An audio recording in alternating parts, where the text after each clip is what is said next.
Quick video on how to make a do-it-yourself camera mount using the steering stem. Now this is an aftermarket stem because I've got the steering damper here. But looking for a place to put I've got a track day coming up at Road Atlanta on Saturday, and I've got this bike and the orange bike are both going to the track. So I've got the suction cup mounts, which mount here, but then when you want to get in a full tuck, your face kind of hits here. So I was looking around on Amazon, and they sell the Ram mounts and stuff like that. And then I was like, well, let me go over to Ace Hardware and see if I can find something. So I did order off Amazon. It'll be here. It's the ball mount that's Ram compatible.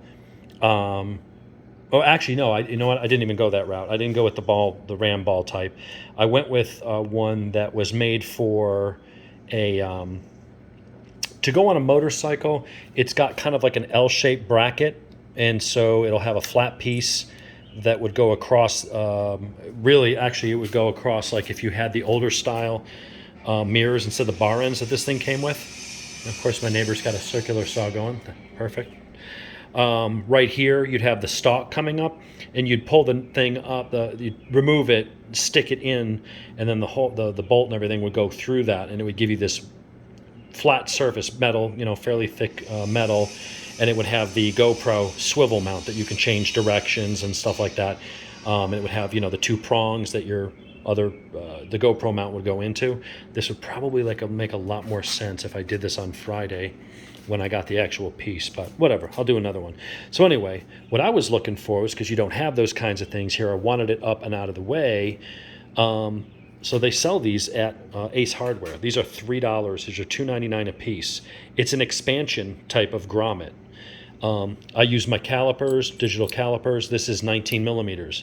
Guess what? 3/4 of an inch is 19 millimeters. Slides right in.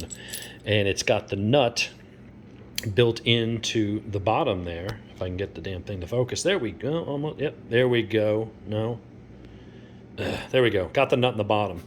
So what'll happen here is that we will put that in when this other piece arrives. And then got to do this with one hand. Let's see, I got one large washer that is exactly in stainless, that size. So that'll go over the rubber piece. Then what will happen is that mount will lay on top of that. And then this, with that small washer, is going to go through that other metal piece and through all of this. So let's just pretend that bracket was there. And what that bracket's going to do is it's going to provide a mount basically right here, or I could swivel it around in any direction. So I may put it at an angle like that so that it's going this way, so that it clears that. And so what I'll do is I'll have a rigid metal mount that I can put my GoPro on and just screw it right to. And it won't go anywhere, because as I thread this in,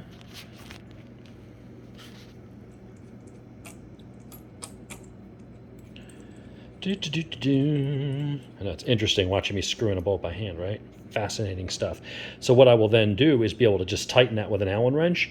That nut on the bottom is going to pull in. That rubber is going to squish. As you squish it this way, it has nowhere to go but to expand, and then grip the sidewalls. And so that will then anchor that in place and will make it secure, tight. Will also give me a little bit of a, whatchamacallit, little bit of bushing, because it is rubber.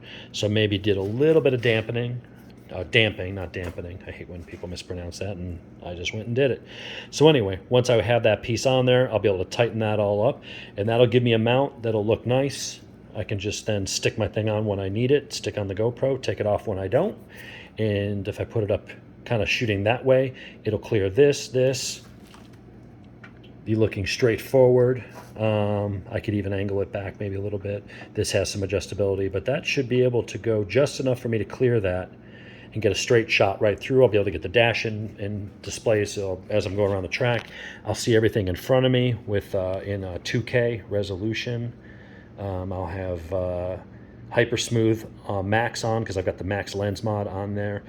That'll give me horizon leveling, so it'll give me that digital gimbal effect, which works really nice for track videos.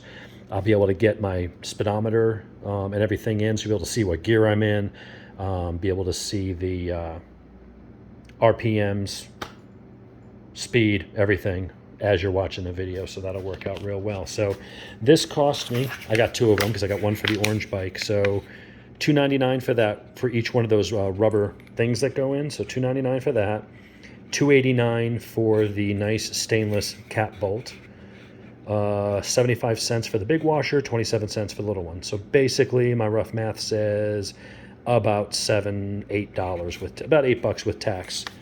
I'm able to make my own. It's all stainless. It'll be weatherproof. And then all I have to do is loosen that bolt.